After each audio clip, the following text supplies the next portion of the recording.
They call Verdun a battle, as if it was something that happened and then ended, as if it had boundaries, a beginning and an end. It wasn't a battle. It was hell. It was the end of the world. It was 10 months of dying in mud and fire and blood. And I was there. For all of it. All 10 months. From February to December 1916. I survived. That's what they tell me. That's what the records say. They're wrong. My name is Andre Moreau. I'm 70 years old now. In 1916, I was 20 years old and a private in the 151st Infantry Regiment, French Army. We were sent to Verdun in February, told we'd hold the line, told we'd stop the Germans, told we'd defend France. Ils ne passeront pas, they said. They shall not pass. We said it. We believed it. We died for it. And they didn't pass. We held Verdun. The first week at Verdun, February 24th through early March, that's when I learned what artillery could do to human beings. The Germans were trying to bleed France white. That was their strategy. General Falkenhayn said it himself. Attack a place the French have to defend. Make them pour in men. Kill them all. Break France's will to fight. Verdun was that place. We couldn't let it fall. Couldn't retreat. Had to hold. Had to die there if necessary. And we did. God, how we died. The German artillery was constant. Not attacks, not barrages. Constant 24 hours a day. Shells falling every second, every minute, never stopping. You couldn't sleep, couldn't think. Couldn't do anything but press yourself into the mud and pray the next shell wasn't yours. We'd count between explosions. 1 second, 2 seconds, 3, then another shell, another explosion, another chance to die. Sometimes they'd fall closer together. Multiple shells at once. The ground would shake like an earthquake. You'd lose sense of up and down. Just chaos and noise and death. Pierre and I shared a shell hole for 3 days, just the two of us, huddled together, trying to stay alive, watching the world explode around us. How long can this continue? He shouted over the noise. Forever, I shouted back. This is hell. Hell is eternal. He laughed. Horrible laugh. We're dead already. This is what comes after. He might have been right. On the 3rd day, a shell landed in our hole, 10 meters away. Should have killed us both. The explosion lifted me into the air, threw me against the crater wall. Everything went black for a moment. When I could see again, Pierre was screaming. His leg was gone, just gone, below the knee. Blood everywhere, bone visible. The leg itself was somewhere else. Couldn't see it. Didn't matter. I tried to stop the bleeding, tried to apply a tourniquet, but the shells kept falling, kept exploding, kept making it impossible to help. Andre, he was screaming. Andre, help me, please. I'm trying. Hold on. A medic crawled to us, appeared out of nowhere, braver than any soldier, running through artillery to save the wounded. He looked at Pierre's leg, at the blood, at the damage, shook his head. Get him to the aid station, he said. Now. He won't make it much longer. We tried to move him, tried to carry him through the bombardment, through the mud, through the hell. He died halfway there, just stopped breathing, stopped screaming, stopped being. Pierre Dubois, from Lyon, 21 years old, died in my arms in the mud at Verdun, killed by a shell fragment, one of hundreds of thousands who died the same way. We left his body there. Had to. Couldn't carry the dead when we could barely carry ourselves. The shells would bury him. The mud would take him. He'd disappear like so many others. I never saw him again. Never found his body. Never had anything to send home to his family except a letter saying he died bravely for France. More lies. He didn't die bravely. He died screaming, terrified, in agony, calling for his mother, for me, for anyone to save him. And we couldn't. Because that's what Verdun was. A place where you couldn't save anyone. Where everyone died and you just watched. Helpless. By the end of the first week, my company of 250 men was down to 120. Half gone. Killed, wounded, disappeared, gone. And we hadn't even fought the Germans yet. Hadn't seen enemy infantry. Hadn't fired at anyone. Just sat in holes while artillery killed us. That's what Verdun was. Not soldiers fighting soldiers. Just machines killing men. Artillery and shells and industrial death. The Germans pushed forward, took ground. We pulled back, regrouped, were ordered to counterattack. Take back the ground we lost, the officers said. Push them back, for France. We attacked, climbed out of our holes, advanced across no man's land, into German machine gun fire, into German artillery. We made it maybe 50 meters. The machine guns cut us down. Men dropping everywhere. The ones who weren't killed immediately fell back into shell holes, hid, waited for death. I made it to a crater. 5 other men were already there. We pressed ourselves into the mud. Machine gun fire overhead. Shells falling around us. A German shell landed in the crater. Direct hit. I was thrown clear. Landed in another hole. Unconscious for, I don't know, minutes, hours. When I came to, my ears were bleeding. Couldn't hear properly. Still can't. 50 years later, still partially deaf from that shell. The 5 men in the crater were gone. Just pieces. Just red mud and fragments. Nothing you could identify as human. I stayed in that new crater for 2 days, alone. No food, no water, just waiting. Listening to the shells, waiting to die.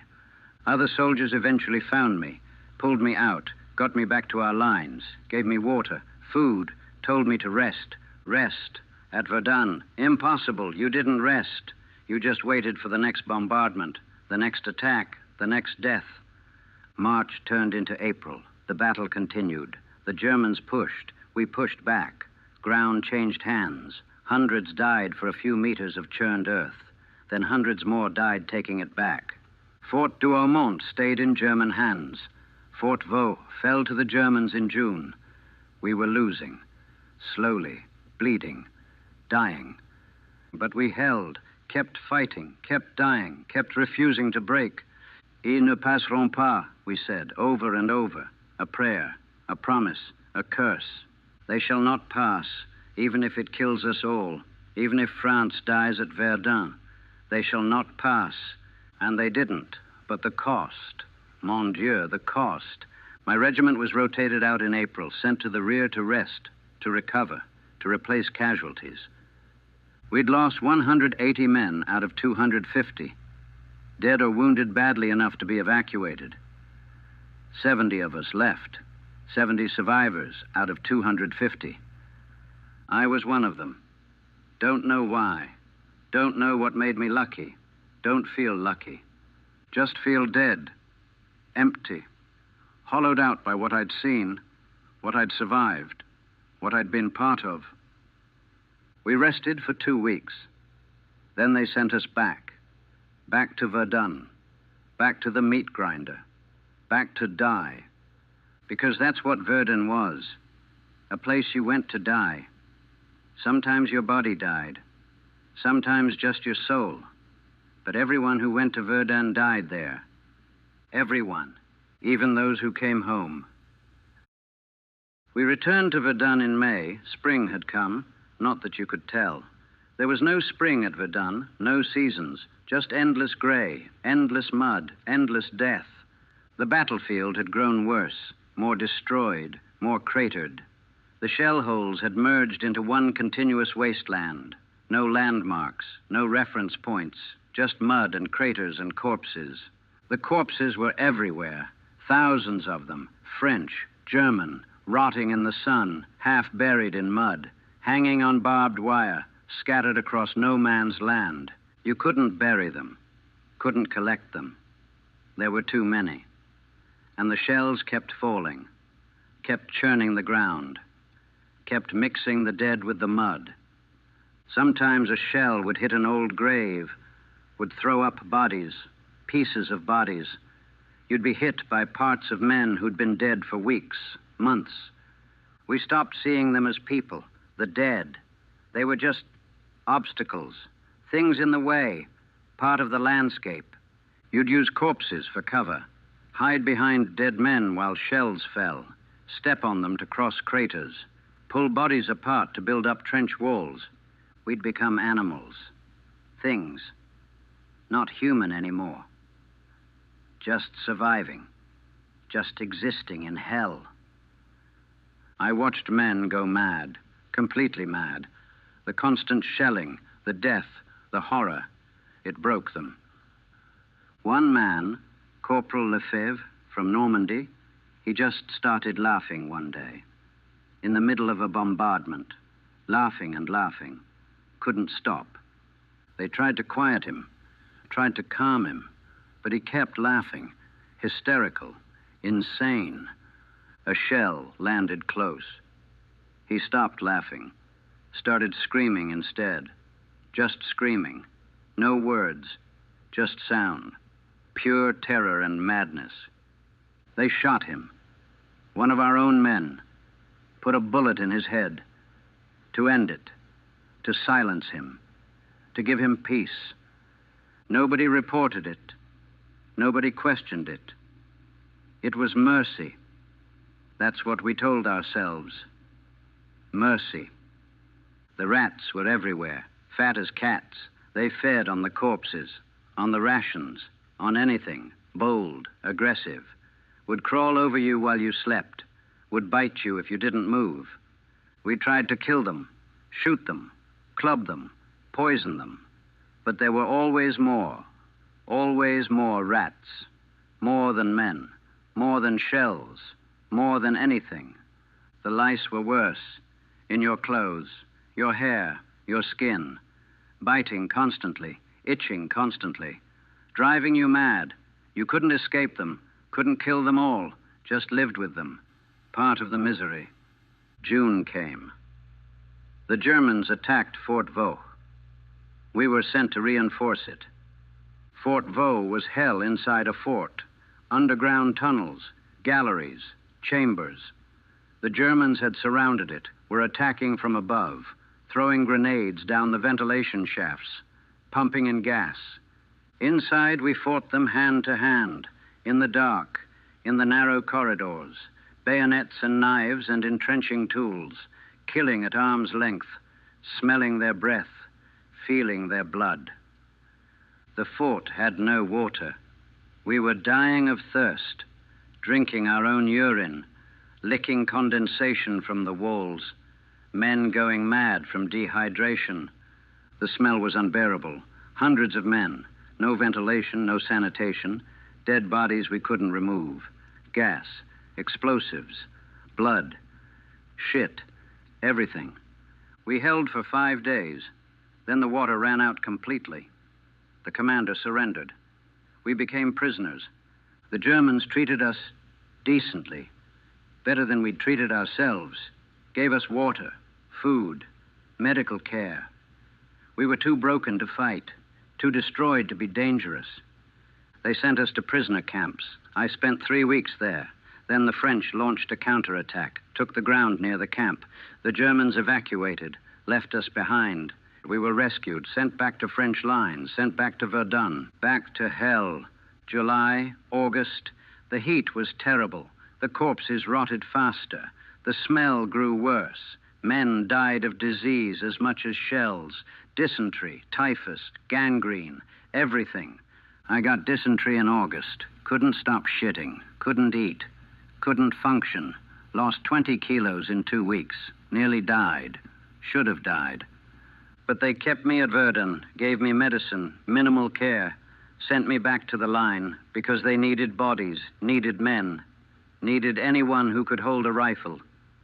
Even men who were dying, even men who should be in hospitals, even men who'd become walking corpses.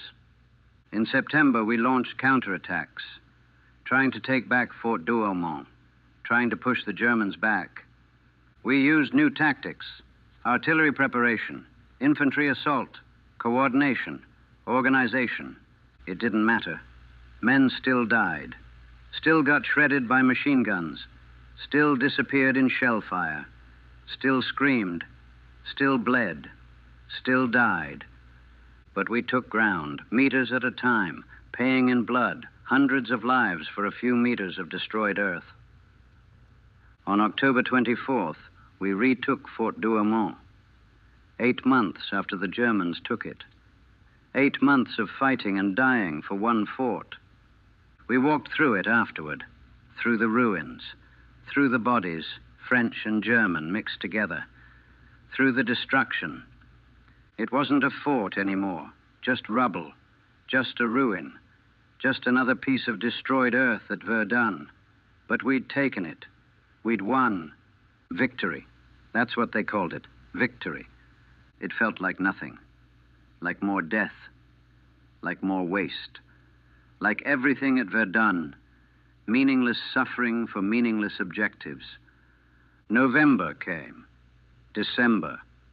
The fighting slowed, winter returned. Cold replaced heat, frost replaced rot. The shells still fell, men still died, but slower now, less intense. The battle was ending, winding down, dying like we were dying. On December 18th, 1916, the Battle of Verdun officially ended. 10 months, 300 days, 700,000 casualties. The front line had barely moved. We'd held Verdun, kept the Germans from taking it, won. Ils ne passeront pas, we'd said, and they hadn't passed. But what had we won? What had all those lives bought? What had all that suffering achieved? Nothing. We'd defended a city that was destroyed, held a front line that didn't matter, killed hundreds of thousands for ground that wasn't worth one life. We'd won Verdun, but Verdun had destroyed us, destroyed France, destroyed everything we'd been, everything we'd believed. I was rotated out on December 20th, sent to the rear, sent home eventually, survived 10 months at Verdun, saw thousands die, became something less than human, came home hollow, empty, destroyed, but alive, technically alive. Heart still beating, lungs still breathing, body still functioning. That's what survival meant. Not living, just not being dead, just existing, just carrying the ghosts, just being hollow. I was 20 years old when I went to Verdun, 21 when I left, 1 year. But I'd aged decades, centuries, forever. The boy who went to Verdun died there, in the mud, in the shells, in the horror. What came home was something else, something that looked like André Moreau, but wasn't, not anymore. Just a ghost, just an empty shell, just something that survived what no one should survive. That's what Verdun did. That's what Verdun was. That's what Verdun left behind. Not victories, not heroes, not glory, just ghosts, just the hollow, just the dead who kept breathing. All of us. Everyone who went to Verdun. Everyone who survived. We're all still there, in the mud, in the shells, in the endless gray hell, still dying, still screaming, still suffering, forever, always. Verdun. I'll try to explain, try to make them understand what Verdun was, what it did to us, what it took from us. Even though words can't capture it, can't explain it, can't make anyone who wasn't there truly understand. You had to be there, had to breathe the death, had to feel the shells, had to watch friends disappear, had to become something less than human just to survive, had to die at Verdun even if your body kept living. That's what Verdun was. That's what I'll try to explain, even though it's impossible, even though I'll fail, even though the truth of Verdun died with us in those trenches. But I'll try, for the ones who didn't make it home, for the ones who disappeared, For the ones who are still there in the mud, waiting for someone to remember. I'll try. I came home in January 1917. Medical leave, the dysentery, the weight loss, the exhaustion. They said I needed rest, needed to recover. They sent me to my family in Alsace, to the home I'd left 3 years before, to people who remembered the boy I'd been. They didn't recognize what came back. My mother opened the door, looked at me, started crying, not from joy, from horror, from seeing what I'd become. I was skeletal, hollow-eyed, gray-old. 21 years old, and I looked 50. The war, Verdun, had consumed me, eaten me from the inside. "André," she said, voice breaking. "Mon Dieu, André, what have they done to you?" "Nothing, maman," I said. First lie of many. "I'm fine. Just tired." I walked into the house. My father was there, my sister. They stared at me like I was a ghost. Maybe I was. We sat for dinner. They'd prepared my favorite foods, tried to make it special, tried to celebrate my return. I couldn't eat. The food tasted like nothing, like ash, like death.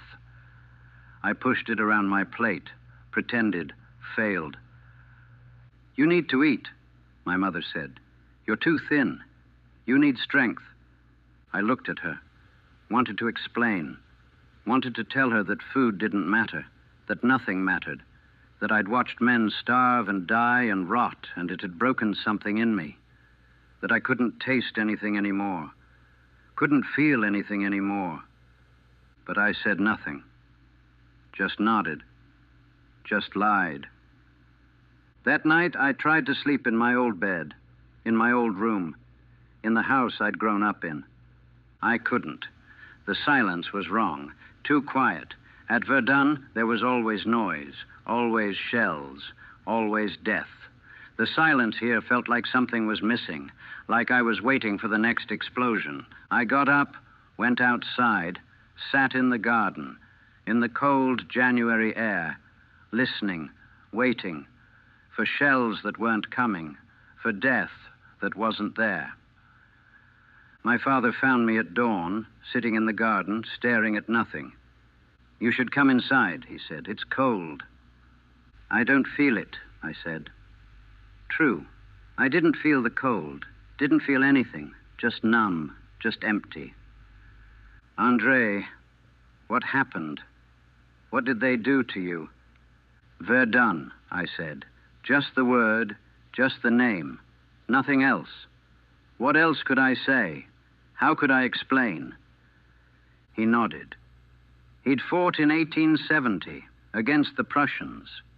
He understood war, or thought he did, but he didn't understand Verdun. Nobody who wasn't there could understand Verdun. I stayed home for 6 weeks, medical leave. They tried to help, tried to feed me, heal me, make me human again.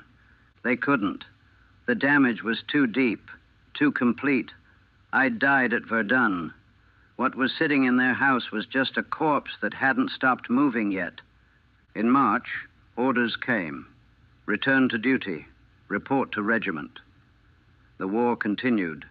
France needed soldiers, needed bodies, needed anyone who could hold a rifle, even hollowed-out ghosts like me.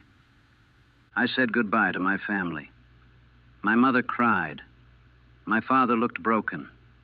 My sister, she was 14. She just stared at me with fear in her eyes. Fear of what I'd become. Fear of what the war did to people. I went back to the front. Not Verdun. The battle there was over. But other places, other trenches, other hells. The Chemin des Dames in April. Another offensive, another slaughter. More men died. More ground gained and lost. More meaningless suffering. But it wasn't Verdun. Nowhere was Verdun. Verdun was special. Verdun was unique. Verdun was hell in a way other battles weren't. At Chemin des Dames, I fought, killed, survived. But I was mechanical, automatic, just going through motions, just existing, not living. The other soldiers noticed. "You were at Verdun?" they'd ask, seeing something in my eyes, something dead. "Oui," I'd say. They'd nod, understanding. Anyone who'd been to Verdun was marked, changed, destroyed. Everyone knew it. Everyone could see it. We, the Verdun survivors, we found each other, recognized each other, formed our own group, our own brotherhood, brothers in death, brothers in survival, brothers in being hollow. We didn't talk about Verdun, didn't need to. We all carried it. All knew. All understood what couldn't be said. Just being near each other was enough. Knowing someone else understood, knowing someone else had died there too, knowing you weren't alone in being empty. The war continued.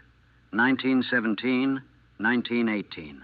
More battles, more death, more suffering, but nothing like Verdun. Nothing that matched those 10 months, those 300 days. Some of the Verdun survivors died in later battles. Shell fire, machine guns, gas. The war kept killing us, kept finishing what Verdun had started. Some went mad, completely mad. Shell shock, combat fatigue, whatever they called it. Broke completely. Were sent to hospitals, asylums, disappeared. Some deserted, ran, couldn't take it anymore. Were shot for cowardice, or escaped, or just vanished. And some, like me, just kept going, kept fighting, kept surviving, kept being dead inside while our bodies kept functioning. November 1918, the armistice. The war ended. We'd won. Defeated Germany, saved France, victory. Everyone celebrated. Paris was joy, dancing, singing, liberation, peace. The end of the nightmare. I felt nothing, just emptiness, just the knowledge that it was over, but nothing had changed. The dead were still dead. The destroyed were still destroyed. Verdun was still there, still happening, still killing us.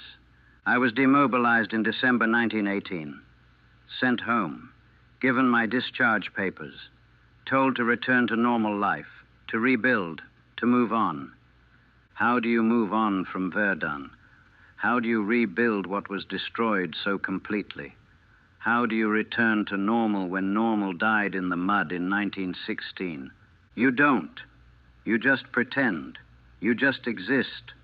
You just carry it. Forever. I returned home, to Alsace, to my family. They tried again, tried to help, tried to reach me. I was unreachable, too far gone, too destroyed, too dead inside. I got a job at a factory, mechanical work, repetitive, mindless, perfect for someone who didn't want to think, didn't want to feel, didn't want to be present. I worked, came home, stared at walls, waited to sleep, failed to sleep, repeated. That was life, for years, decades, just existing, just waiting, just carrying Verdun, just being dead while breathing. The nightmares never stopped. Every night, the same dreams, the shells, the mud, the corpses, Pierre dying, Lefebvre screaming, the rats, the horror, all of it, every night for decades. I'd wake up screaming.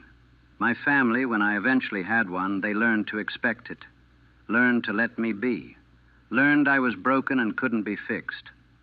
I married in 1925, good woman, Louise. She tried, God, she tried to reach me, tried to love me, tried to build a life with a ghost. We had children, 3 of them. I was a terrible father, distant, cold, unable to connect, unable to feel, unable to be present. They grew up with a father who was there but wasn't, who existed but didn't live, who died at Verdun and forgot to stop breathing. Louise left in 1938, took the children. I didn't fight it.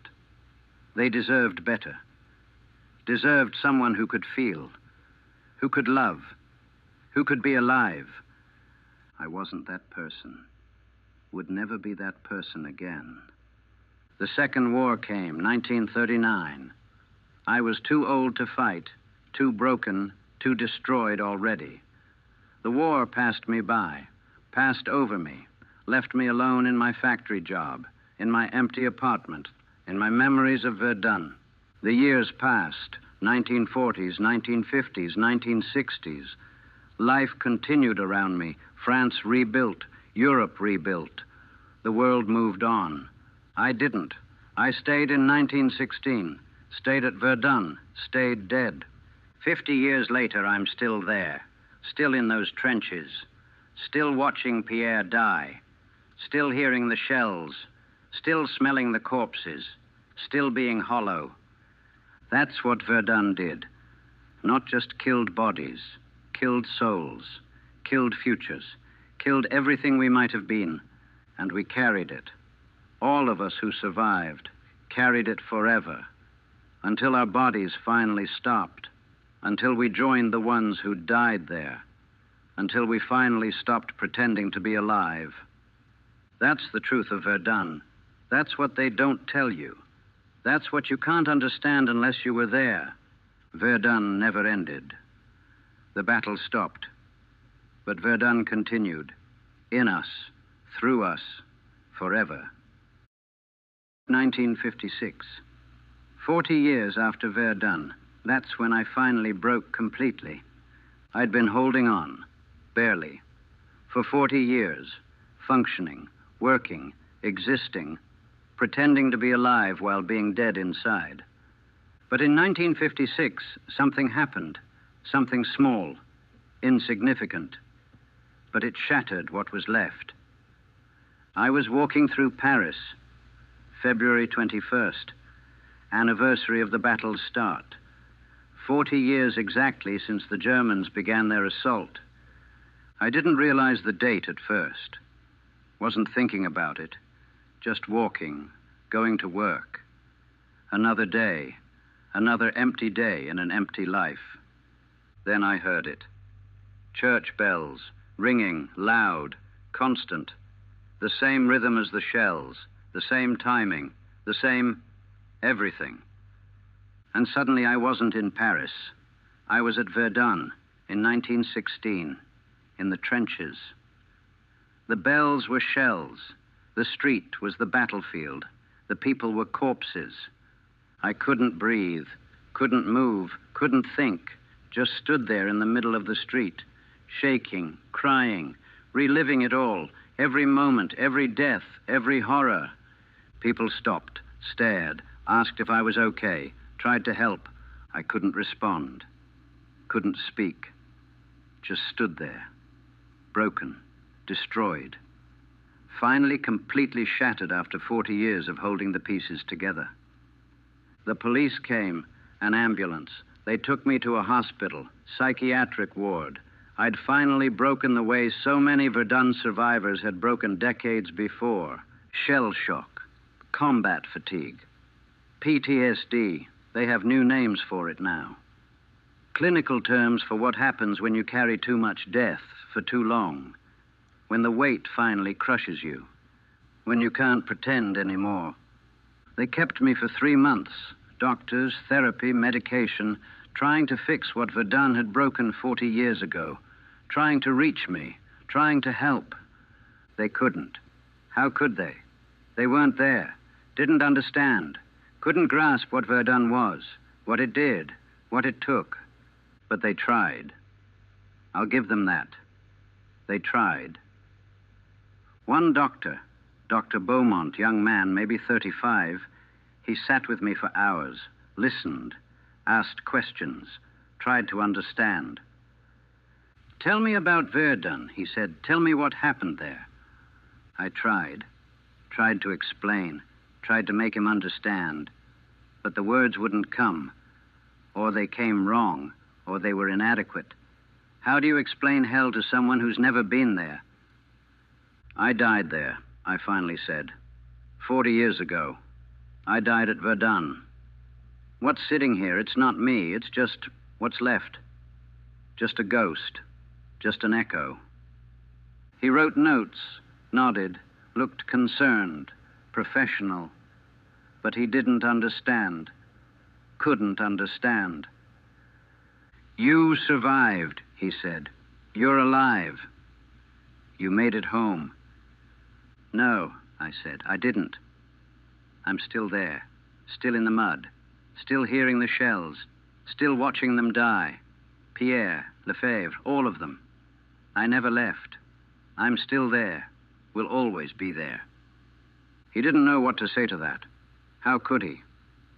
It was true, absolutely true, and no therapy could change it. No medication could fix it. No treatment could bring me back from Verdun. Because I'd died there, really died, not my body, but everything else, everything that made me human, everything that could live and feel and be present. Verdun had taken all of that, left just a functioning corpse, and after 40 years, even the corpse was giving up. Even the pretense was failing. They released me in May 1956, said I was stable, said I could return to normal life, said I should try to move forward, live in the present, not dwell on the past.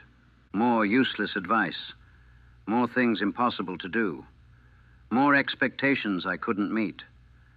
I returned to my apartment, to my job, to my empty life. But I couldn't function anymore, couldn't work, couldn't pretend. I just stopped working, stopped leaving the apartment, stopped trying, just sat in my room, day after day, staring at walls, waiting. For what? I don't know. Death, maybe. The end. Permission to finally stop carrying it. My children came to see me. They were adults now. Had families of their own, lives I wasn't part of. They'd grown up without me. Better that way. My daughter, Marie, the youngest, she looked at me with such sadness, such pity.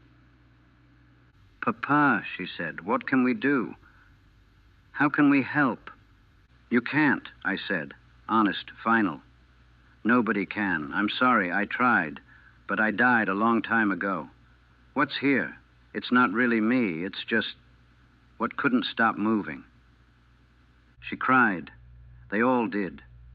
My children. Crying for a father who'd never really been there, who'd died before they were born, who'd been a ghost their entire lives. I felt nothing about it. Wanted to feel something, but couldn't. The part of me that could feel had died at Verdun. 40 years ago, in the mud, in the shells, in the horror. They left. What else could they do? You can't save someone who's already dead. Can't reach someone who died 40 years ago and forgot to stop breathing. I stayed in my apartment, alone, with my memories, with my ghosts, with Verdun. I tried to kill myself in June. Pills. Lots of them. Everything I had. Just wanted it to end. Wanted to stop carrying it. Wanted to join Pierre and Lefebvre and all the others who'd been dead for 40 years. My neighbor found me. Called an ambulance. They saved me. Against my will. Pumped my stomach. Brought me back. Sent me back to the psychiatric hospital. Why? I asked the doctor. Why save me? I died 40 years ago. I should have stayed dead. Should have rotted in the mud with the others. Why make me keep carrying this? Because you're alive, he said. Because life is precious. Because there's still hope. There's no hope, I said. Not for me. Not for any of us who were at Verdun. We died there, all of us. The ones who came home. We're just the ones who haven't figured out how to stop breathing yet. They kept me for 6 months this time, watched me constantly, made sure I couldn't try again, medicated me, treated me, tried to give me reasons to live. But there were no reasons. Not for me. Not when half of me was still buried at Verdun. Not when I could still hear the shells, still see the corpses, still feel the mud, still carry all of them. Not when living meant carrying 40 years of death, 40 years of horror, 40 years of being dead while breathing. They released me in December 1956, said I was better, said I wouldn't try again, said I'd accepted things, moved forward. More lies. I hadn't accepted anything, hadn't moved forward, just learned to hide it better, learned to pretend more convincingly, learned to fake being alive while being dead. That's what they wanted. Not for me to heal. Healing was impossible.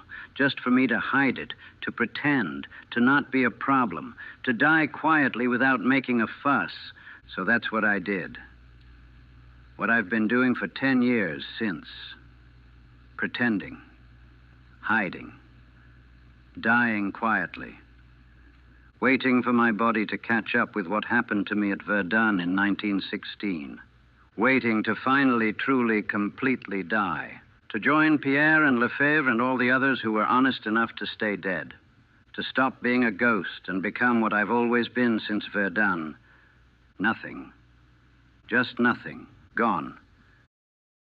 It's 1966, 50 years since Verdun, half a century, an entire lifetime for most people. For me, it's still yesterday, still happening, still killing me. I'm 70 years old now, living in a small apartment in Verdun. Yes, I came back. Came back to the place I died. Don't know why. Maybe because this is where I belong, where I've always been, where I'll always be. The city rebuilt. The forts are museums now. Tourists come, walk the battlefields, look at the monuments, take pictures, try to understand. They can't. They walk on ground soaked in blood, my blood, Pierre's blood, hundreds of thousands of others, and they see grass, trees, peace. I see the mud, the craters, the corpses. I walk the same paths, and I'm 20 years old again, carrying a rifle, waiting for shells, watching friends die. 50 years and nothing's changed. Not for me, not for any of us who were there. There aren't many of us left. The Verdun survivors, most died. War killed some, time killed others. Suicide killed many. Just giving up killed the rest. We gather sometimes. The few dozens still alive.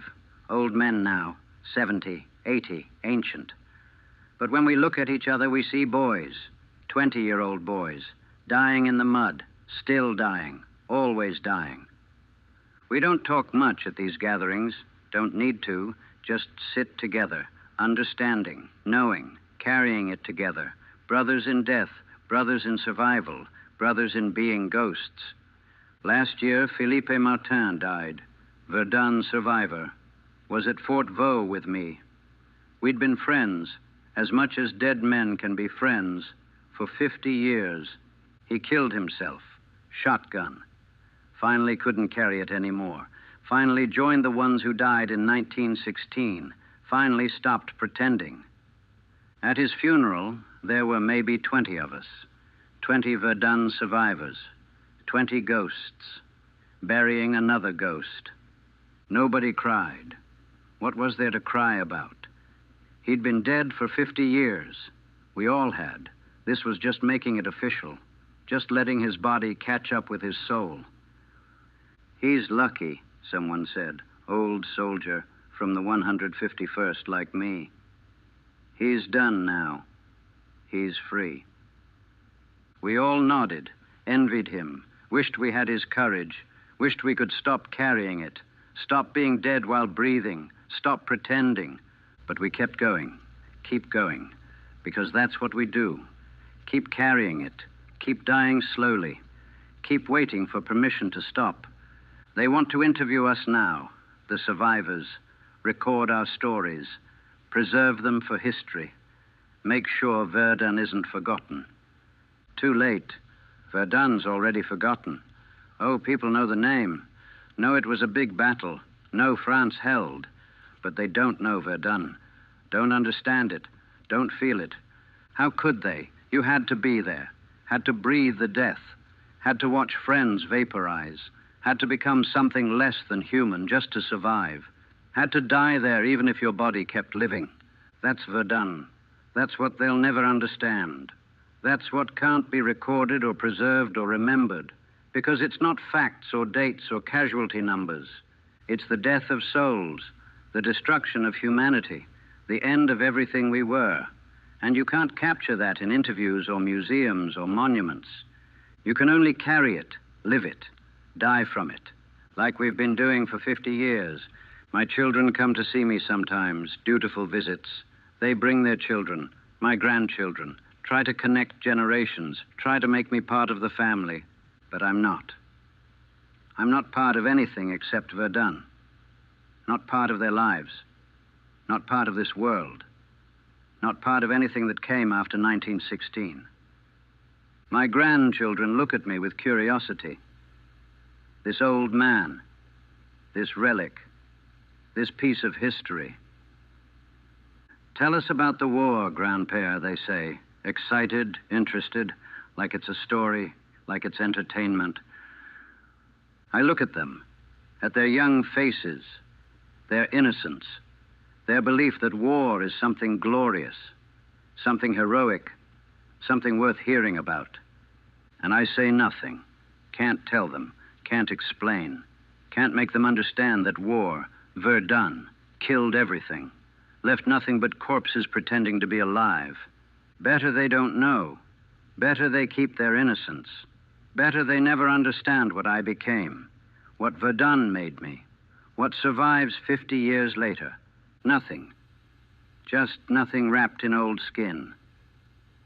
I walk the battlefields sometimes, the preserved trenches, the memorials, the ossuary at Douaumont where they stored the bones, thousands of unidentified bones, pieces of men who disappeared, who became nothing. I stand there and think, that's where I belong. Not in this apartment, not in this rebuilt city, but there, in the ossuary, mixed with the bones, anonymous, gone, properly dead. But I'm still here, still breathing, still carrying it, still waiting, 50 years, and I'm still waiting for it to end, for my body to give up, for death to finally finish what Verdun started. I have nothing left. No family that knows me, no friends except dead men, no life except memories of death, no future except more of the same, more carrying, more dying, more pretending. The doctors say I could live another 10 years, maybe 20. I'm healthy for 70, strong, durable. The irony, the sick irony, I survived Verdun, survived 50 years of carrying it, and my reward is more years, more time, more suffering, more being dead while alive. I don't want it. Don't want more years. Don't want to carry it longer. Don't want to be a ghost for another decade. But I don't have the courage Philippe had. Can't pull the trigger. Can't take the pills. Can't stop it myself. So I just wait. Wait for disease, for age, for my body to finally fail, for it to end naturally, slowly, quietly. That's what I've been doing for 50 years. Waiting, dying slowly, carrying Verdun, being nothing. They ask me sometimes, the interviewers, the historians, they ask if I'm proud. Proud of holding Verdun, proud of saving France, proud of my service. I don't know how to answer. Proud of what? Of surviving while hundreds of thousands died. Of becoming something that could exist in hell. Of living 50 years as a corpse. What's there to be proud of? We held Verdun. Yes. France survived. Yes. We didn't let them pass. Yes. But at what cost? 700,000 dead. Millions more destroyed. Generations of boys who became ghosts. Families who lost sons, brothers, fathers. A nation that lost its soul. For what? For holding a city. For winning a battle. For ils ne passeront pas. Was it worth it? I don't know. I'll never know. All I know is that it destroyed us. Destroyed me. Destroyed everyone who was there. And 50 years later, I'm still destroyed. Still dead. Still at Verdun. Still being ground into the mud by shells that fell in 1916. And that's the truth of Verdun. That's what 50 years have taught me. That's what I know absolutely. Verdun never ended. Not for us, not for the survivors, not for the ghosts who kept breathing. We're all still there, in the trenches, in the mud, in the shells, in the death. Still 20 years old, still terrified, still dying, still watching friends disappear, still becoming nothing, forever, always. Verdun. I'm 70 years old. I've lived 50 years since Verdun. I've breathed and walked and existed for half a century, but I didn't live. Haven't lived since 1916. Haven't been alive since the shells started falling. Haven't been human since the mud took everything. I'm just a ghost, a memory, a piece of 1916 that forgot to disappear. And when I die, when my body finally stops, I won't be going anywhere, won't be leaving, won't be moving on. I'll just stop pretending, stop hiding, stop carrying the lie that I survived. Because I didn't survive Verdun. None of us did. We died there, all of us, every single one. The bodies that came home, they were just shells. Coffins walking, dead men pretending. And we've been pretending for 50 years. Pretending we survived, pretending we're alive, pretending Verdun ended. But it didn't end, it never ended. It's still happening, still killing us, still grinding us into nothing, still there, still Verdun, still 1916, forever. That's the truth. That's what 50 years have taught me. That's what I'll take with me when I finally stop pretending. Verdun never ends. The battle stopped. But Verdun continues. In us, through us, forever. We are Verdun. We are the mud. We are the shells. We are the death that never stops. And we always will be, until there's no one left to remember. Until the last of us stops breathing. Until Verdun finally dies because there's no one left to carry it. Soon, very soon, the last of us are dying. The last ghosts are fading. The last survivors are giving up. And when we're gone, Verdun will be just history, just dates and numbers, just a battle that happened and ended. But for us, for those of us who were there, it never ended, never will end, never can end, because we died there, and the dead don't move on. They just stay in the mud, in the shells, in 1916, forever, always. Verdun, we won, but the cost, mon Dieu, the cost. I'd been in the army since 1914, fought in the first Battle of the Marne, seen combat, seen death, thought I understood war. I understood nothing. Verdun was different. Verdun wasn't war. It was industrialized slaughter. It was machine death. It was artillery turning human beings into mist and mud and nothing. We trained in the rear before going to Verdun. They told us about the forts, the defensive positions, the supply lines, made it sound organized, controlled, manageable. More lies.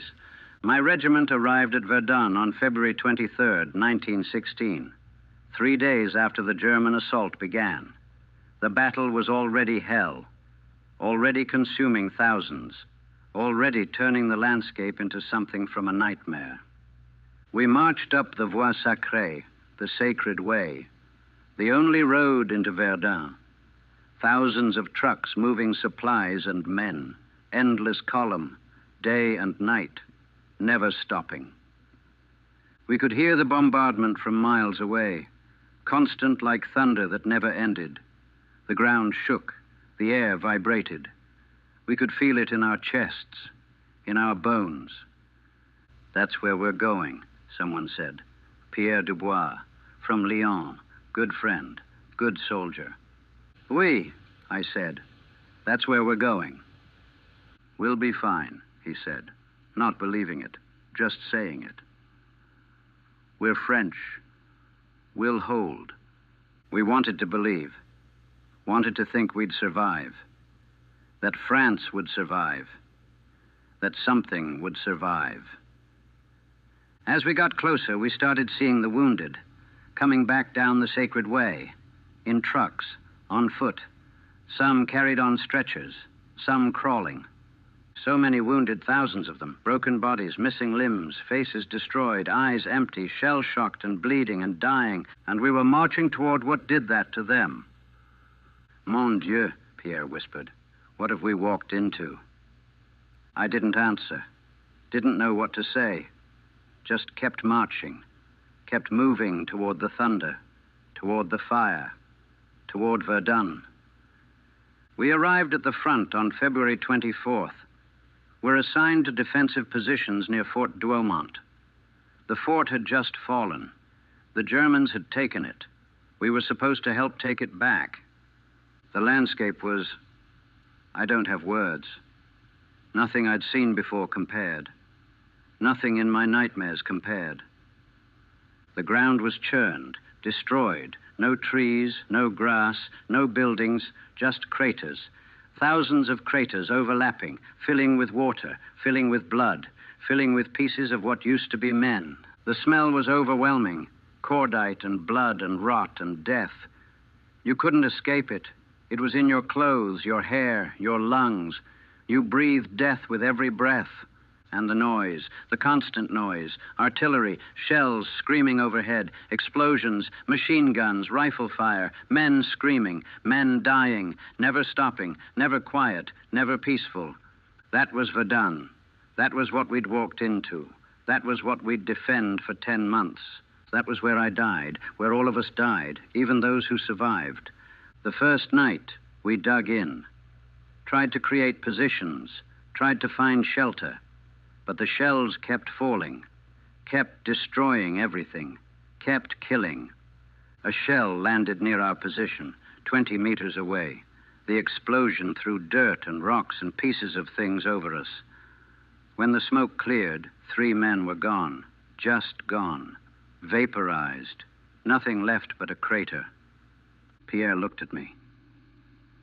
We're all going to die here. Probably, I said. But not today. Not yet. I was wrong about that. Some of us died that day, some the next, some the day after. All of us died eventually, at Verdun, in the mud, in the fire, in the endless artillery that turned men into meat. The Battle of Verdun, February to December 1916, 300 days. 700,000 casualties, French and German combined, maybe more. Nobody knows exactly. Too many were just gone, erased, turned to atoms by the shells. I was there for all of it, somehow survived all of it. Came home in December with a body that still functioned and a mind that didn't. 50 years later, I'm still there, still in those trenches, still hearing the shells, still watching men die, still dying myself.